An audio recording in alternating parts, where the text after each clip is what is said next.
we are focusing on diversity in the boardroom, or how one local advocate describes it, the lack of diversity at the executive level. Speaker, author, and Coquitlam City Councilor Trish Mandewo joins us this morning to speak with us more about it. Good morning. Thanks for joining us. Thank you. Good morning, Carrie.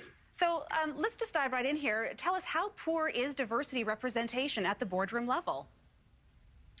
Oh, great question, Carrie. Throughout Canada, the representation is so low. We have 22.3% of the population being visible minorities. And yet, on FP 500 companies, only 4.5% of directors are visible minorities. And if you dial that further, you realize that less than 2% are Blacks and Indigenous.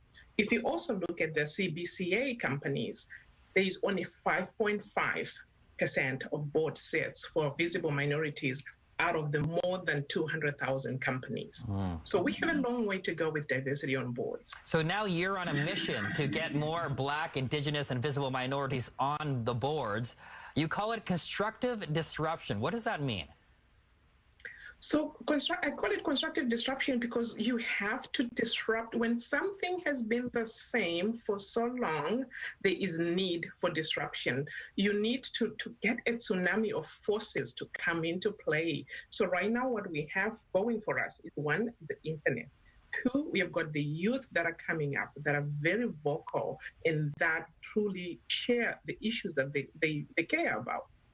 Top of that, the stakeholders themselves are getting very educated, and they're calling on the boards to start to do extraordinary disruption. You know, with that, I mean, they need to start the transformative and strategic planning that shifts and makes the boards more progressive. Well, here you are. You're a Coquitlam City Councilor. You're at the table. But anecdotally, you must hear stories of people of color who have been stopped from getting a seat at the table. Can you share one with us? I hear many of those stories. My business partner, Cecilia Mkondiwa, and I actually joke all the time and say, we need to start writing a book on all the stories that we are hearing. So many people have tried for so many years. And people like to believe that there is meritocracy, that the best person gets hired.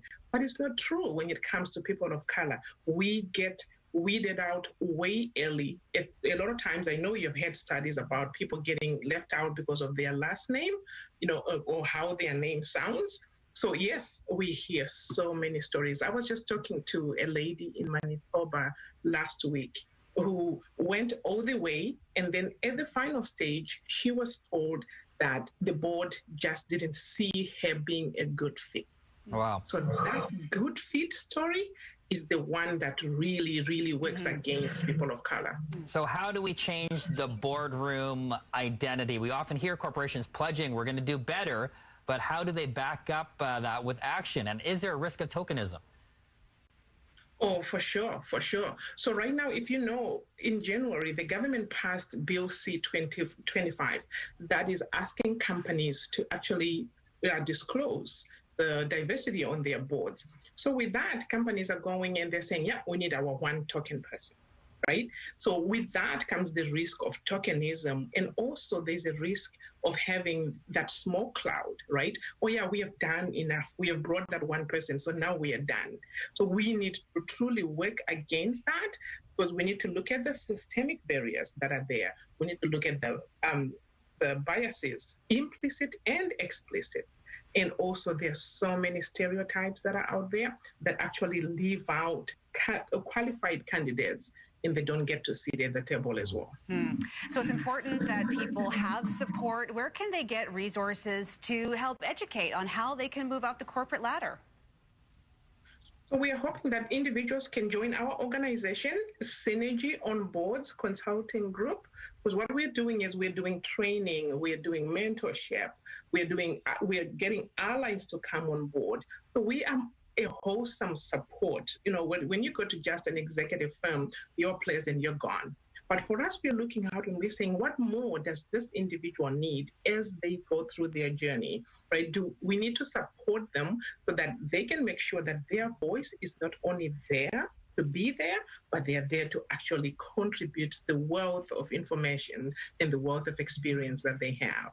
Trish Mandewo, thank you so much for your time and joining us in this discussion about diversity in the boardroom. Really appreciate it.